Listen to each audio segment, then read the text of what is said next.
Não sei se você sabia, mas as cobras apresentam no seu veneno uma estrutura chamada de fosfolipase. Essas fosfolipases, basicamente, elas destroem as membranas plasmáticas das nossas células, gerando uma necrose celular, beleza? Inclusive, membrana plasmática é o tema da nossa videoaula de agora.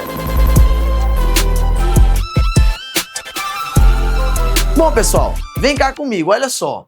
Então, as membranas plasmáticas, primeira coisa, elas estão presentes em todas as células. É uma estrutura obrigatória. Elas têm que estar presentes em todas as células, tá bom? E elas são o quê? Semipermeáveis. Ser semipermeável, basicamente, consiste em controlar aquilo que entra e aquilo que sai das células, beleza? É basicamente essa função, é como se fosse um portal, é como se fosse a porta que controla aquilo que entra e sai dentro de uma casa. Então, basicamente, as células fazem isso, elas controlam todas as substâncias que vão entrar ou que vão sair dentro de uma célula, beleza?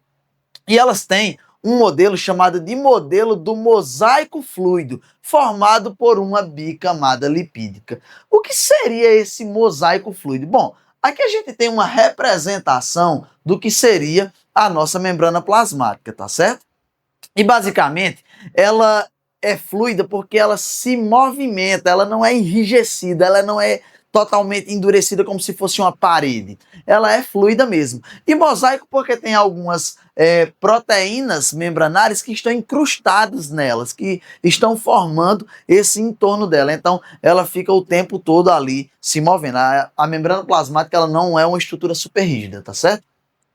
Obviamente, ela tem uma constituição lipoproteica formada por lipídios e por proteínas. A principal estrutura que forma as membranas plasmáticas são os fosfolipídios. E o fosfolipídio, mais ou menos, galerinha, eles têm basicamente esse desenho, essa estruturazinha aí. Então, essa cabecinha redonda dele aí, eu chamo de grupo fosfato. E essas duas pernazinhas que ele tem aí, cada uma delas são os ácidos graxos, beleza? Obviamente, o grupo fosfato, ele é hidrofílico, hidro de água e fílico de gostar de água, beleza? Então ele gosta de água. O ácido graxo, ele é hidrofóbico, hidro, água, fobia, aversão, ou seja, não gosta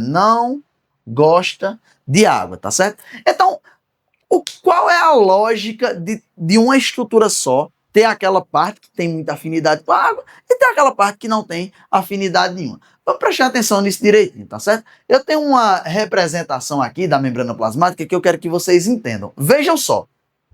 O que está daqui para cima é o meio extracelular. Extracelular é aquilo que está fora da nossa célula.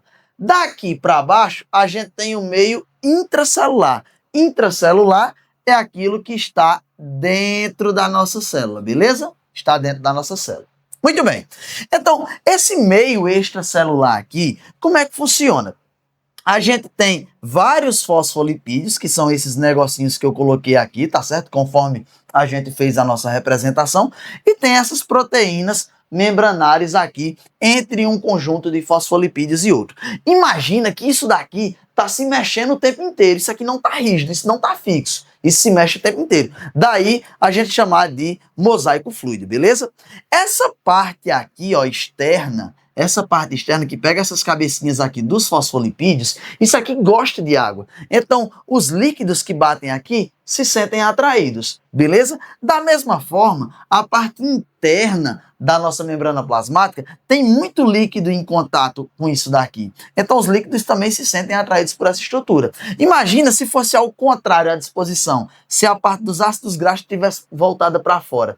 A água não ia se encostar aqui nunca e dificilmente a gente conseguiria realizar uma das principais funções da membrana plasmática, que é essa dos transportes das estruturas, beleza? Agora, claro, como é que funciona? Basicamente, a gente tem aqui algum componente, seja um nutriente, seja qualquer coisa do tipo. Esse nutriente, o objetivo dele é passar aqui do lado de fora para o lado de dentro da membrana, beleza? Às vezes acontece de uma proteína ela se movimentar. Então ela está voltada aqui para cima, alguma coisa se cola aqui nela, ela se movimenta e acaba jogando o objeto aqui para o interior, para o lado de dentro da célula, beleza? Além disso, eu tenho essas estruturas aqui, que são a junção das glicoproteínas com os glicolipídios, que formam uma estrutura chamada de glicocálice. O glicocálice nada mais é do que uma função de reconhecimento celular, beleza? Então, basicamente, as células elas buscam se comunicar umas com as outras, se juntar, e através dessas estruturas, o glicocálice, que ela consegue fazer esse processo aí, tá certo? Além disso, eu tenho essas bolinhas que eu fiz em vermelho aqui, que são os colesteróis, tá certo? Depois, a gente vai ter uma aula de bioquímica, que a gente vai falar sobre todos os tipos de lipídios, e a gente vai detalhar os colesteróis, o colesterol LDL, o colesterol HDL, que tem o bom e tem o ruim, e isso a gente vai ver no canal bem direitinho, tá certo?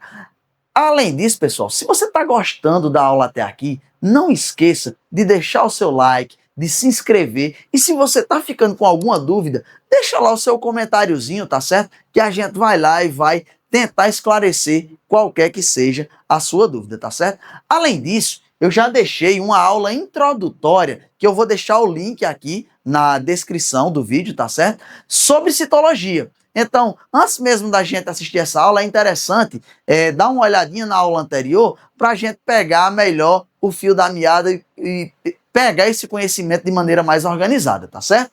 Mas olha só, vem para cá para você entender uma coisa agora super, super importante. Você já entendeu que a membrana plasmática ela tem essa estrutura de mosaico fluido, ela serve para delimitar a célula, ela serve para proteger a célula. Agora sim, tem uma função muito, muito relevante da membrana plasmática, que são os transportes membranários. Então, as membranas plasmáticas, elas servem para realizar o transporte de substância. É como eu falei, tanto pode ser de fora para dentro, mas também pode ser de dentro para fora. Às vezes a célula produz alguma coisa, tipo um hormônio ali dentro, e quer jogar isso lá fora, e também isso é possível. Bom, nós teremos basicamente dois tipos de transportes principais aqui. Nós teremos o transporte passivo e teremos também o transporte ativo. Vamos começar logo com o transporte ativo. Bom, o transporte passivo, ele é a favor do gradiente de concentração.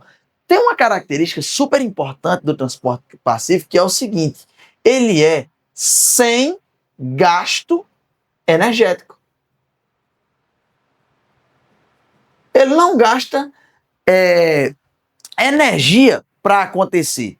Quer um exemplo de uma coisa que é um transporte passivo, de quando sai do meio mais concentrado para o mais concentrado? Quando você borrifa um vidrozinho de perfume, não cresce aquela nuvenzinha de perfume e com o passar dos segundos ela vai se espalhando para mais longe? Não é assim que acontece? Ou seja, ela saiu desse ambiente aqui que estava muito concentrado e foi para os ambientes mais afastados que tem uma menor concentração daquela substância. É mais ou menos isso que acontece. E ela não gasta energia nenhuma para fazer esse processo. Então se liga aqui, ó, preste atenção. Tem três tipos de transporte passivo que eu trouxe aqui para vocês: a difusão simples, a difusão facilitada e a osmose. Vamos ver cada um deles em riqueza de detalhes. Olha só, a difusão simples ocorre o quê? A passagem de quem? Do soluto. Galera, é muito importante essa parte dessa dica, tá? A difusão simples, ela transporta o soluto.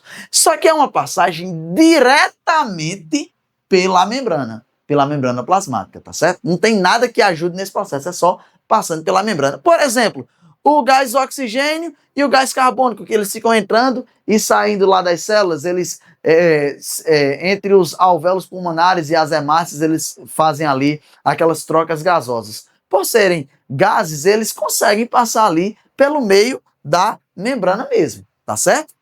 Então, é uma difusão simples quando o soluto, que nesse caso seriam esses gases, estão entrando e saindo ali das células. Difusão facilitada também é a passagem de solutos. Só que tem que ter alguém para facilitar esse processo, por isso difusão facilitada, beleza?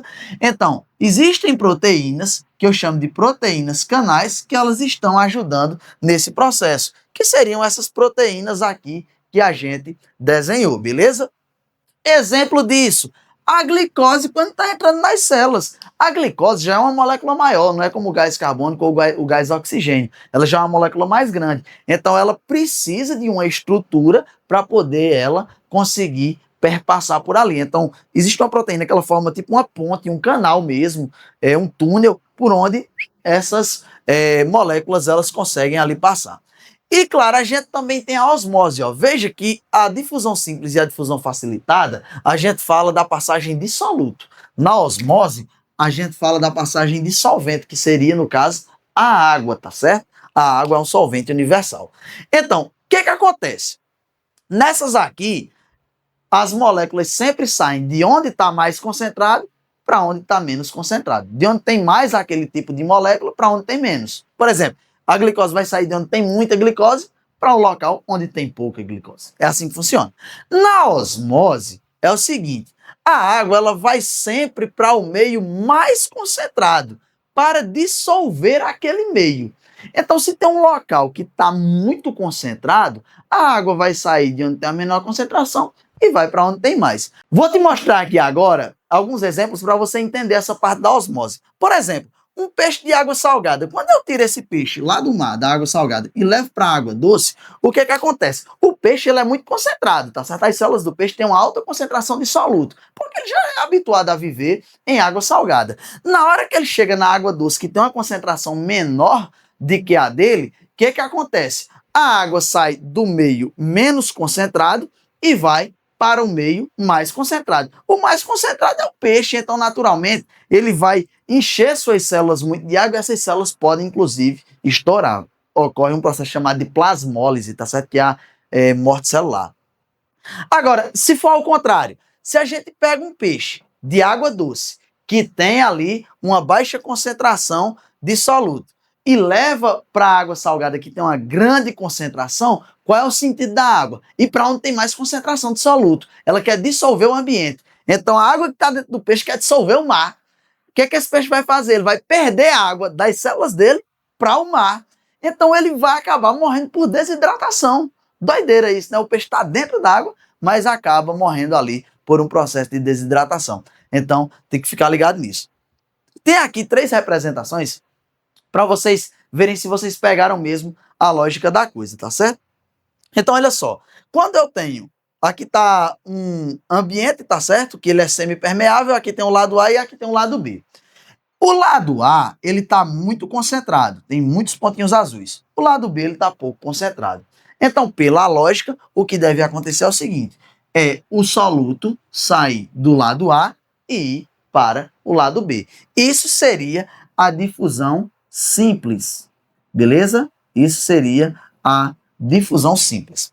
Agora, aqui é a mesma coisa, ó, nessa segunda situação. Aqui tem uma alta concentração de um soluto e aqui tem uma baixa concentração de um soluto. Esse soluto vai sair do lado A e vai para o lado B, só que ele vai por alguns caminhos específicos, que seriam essas proteínas que a gente colocou aqui. Então, também se trata de uma difusão, mas ela é facilitada, beleza? Facilitada. Facilitada por quem? Por algumas proteínas, beleza?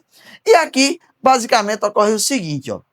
Aqui eu tenho mais ou menos a mesma quantidade nos dois ambientes de água, tem a mesma quantidade de água, só que o lado B, ele está muito concentrado. E aí, de acordo com a osmose, a água, ela sempre vai para o ambiente mais concentrado. Então, a água aqui é que sairia do lado A e iria para o lado B. O soluto, que seriam esses pontinhos vermelhos, eles não se mexem de jeito nenhum na osmose. Eles ficam aonde estão. Na osmose, quem está se movimentando é a água. A água está se movimentando e a gente chama isso de osmose. Beleza? Osmose. Beleza, pessoal? Tranquilo até aqui? Então, vou dar uma apagada nesse quadro, escrever mais umas coisas importantes para a gente conseguir concluir nessa aula. Se liga aí! Galerinha, a gente vai dar continuidade aqui agora com a parte de transporte ativo. Então, olha só, o transporte ativo, ele é contra o gradiente de concentração. O que é isso? Ele vai do meio menos concentrado para o meio mais concentrado. Então, ele vai sair de onde já tem pouco e vai para onde tem muito. Então, ele é meio que contraintuitivo ali, tá certo? Obviamente que para fazer esse processo, ele gasta energia. Gasta energia. Beleza? Ele vai gastar energia nesse processo, tá bom? Coisa que o transporte passivo não fazia, era sem gasto de energia, era a favor do gradiente de concentração. Aqui ele é contra, beleza? E o exemplo mais conhecido que a gente tem é o da bomba de sódio e potássio, bomba de sódio e potássio, tá certo? Então a bomba de sódio e potássio, ela mantém o equilíbrio iônico nas células nervosas para gerar o quê? O nosso impulso nervoso. Então, basicamente, os nossos neurônios, eles precisam dar ali um choquezinho elétrico para o impulso nervoso ele ser conduzido por todo o nosso corpo, tá certo? Para a gente conseguir gerar esse choque elétrico, esse impulso nervoso, a gente precisa ter uma diferença de potencial entre as células, ou seja, entre as membranas plasmáticas, ou seja, um lado tem que estar positivo, o outro tem que estar negativo. E para isso, a gente faz um controle eletrolítico, controlando a quantidade de sódio e potássio das células. Deixa eu mostrar aqui a vocês, vem cá comigo, para vocês entenderem bem direitinho como é que funciona esse negócio. Ó. Aqui está o meio extracelular, que é essa parte de fora. Essa parte aqui de baixo seria o meio intracelular. Intracelular. Que aqui é a parte de dentro da nossa célula, beleza? É a parte de dentro. O meio extracelular é a parte de fora. Beleza. Então, observe essa imagem que a gente fez aqui. Dá para você entender que aqui, nessa parte do interior da célula, eu tenho muito o quê? Eu tenho muito potássio e pouco sódio. E aqui eu tenho muito sódio e pouco potássio. Beleza? Então, o que é que eu vou fazer? Eu vou contra o gradiente de concentração. Eu vou pegar esse sódio aqui, que já está pouco, e vou colocar esse sódio aqui, ó. Vou colocar esse sódio aqui. Essa bomba, ela vai fazer o quê? Ela vai alterar a sua posição. Para alterar a posição, ela gasta uma coisa chamada de ATP, beleza? Então, o ATP que está aqui, ele vai, ó, se vincular aqui nessa região, beleza? Ele se vincula aqui e a gente acaba gastando esse ATP na hora de fazer esse movimento. Beleza. Então, 3 átomozinhos de sódio se ligam aqui e essa bomba que estava nessa posição, ela vira para essa, ficando desse jeitinho aqui, tá certo? Então, basicamente, esses 3 átomozinhos que aqui estavam, eles saem para o ambiente, deixando sempre muito sódio aqui. Agora, nesse mesmo instante, o potássio que está aqui, ele está pouquinho, o potássio. Então, o potássio, ele vem para cá, ó, beleza? Então, o potássio vem para cá. Naturalmente, esse ATP que estava aqui, ele vai se descolar, tá certo? E a bomba de sódio e potássio acaba retornando para cá, beleza? Lembra que o sódio já saiu, não está mais aqui agora. E aqui a gente só tem o potássiozinho que vai voltar para aqui, ó. Ele vai chegar aqui e vai ser dispensado aqui no meio intracelular. É assim que ocorre o movimento da bomba de sódio e potássio. Lembrando, gasta-se o ATP nesse processo. E claro, eu também quero falar com vocês sobre o transporte veicular, beleza? Então, isso daqui também é um processo que sempre gasta ATP, ou seja, gasta energia para acontecer. E aí, tem 2 processos principais, que seriam a endocitose e a exocitose. A endocitose é a entrada de substâncias nas células. Então, a célula está ali precisando de algumas substâncias, geralmente são nutrientes, e eu coloco isso para dentro. Vamos dar uma olhada. Existe a fagocitose e a pinocitose, que são 2 tipos de endocitose. A fagocitose é o englobamento de partículas sólidas. A pinocitose é o englobamento de partículas líquidas. Então, uma é de sólidas, outra é de líquidas. Essa é a diferença básica. A fagocitose eu tenho como, por exemplo, os glóbulos brancos, quando eles englobam as bactérias para destruir essas bactérias dentro e proteger o nosso organismo, beleza? Na pinocitose, a gente tem, por exemplo, o englobamento de partículas líquidas, e aí a gente tem as células intestinais que absorvem quem? Os nutrientes dissolvidos. Então, tá lá, os nutrientes estão dissolvidos em água, ela absorve essa água e acaba absorvendo também os nutrientes para se desenvolver. Aqui na exocitose, a gente tem 2 tipos, a secreção e a excreção. A secreção, ela libera substâncias produzidas pelas células. Exemplo, neurotransmissores na sinapse nervosa. Então, os nossos neurônios, eles se comunicam uns com os outros. Mas tem que ter algum tipo de informação, né, para poder ter essa comunicação. Essa informação passa de um neurônio para o outro através de partículas chamadas de neurotransmissores, beleza? É basicamente isso. E a excreção seria a eliminação de resíduos das células. Exemplo, partículas digeridas pelos nossos lisossomos. Então, os lisossomos, eles fazem a digestão celular. Naturalmente, eles pegam e jogam isso para fora dessas células, tá bom? Não se preocupe que essas organelas, como por exemplo os lisossomos, a gente vai ter uma aula completinha sobre ela e que vocês em breve vão ver aqui também nesse canal. Meus amigos, no mais, dizer que foi um prazer enorme estar aqui na companhia de vocês em mais uma videoaula. Dizer a você que nunca desista dos seus sonhos, nunca desista dos seus objetivos. Se você quer ser aprovado no Enem, aqui é o lugar. Eu posso te ajudar a atingir esse objetivo. Se você ficou com alguma dúvida dessa aula, deixe seu comentário. E não esqueça, ajude esse nobre professor. Se inscreva aí nesse canal, deixe o seu joinha e mande para um amigo. Um abraço a todos e fiquem com Deus.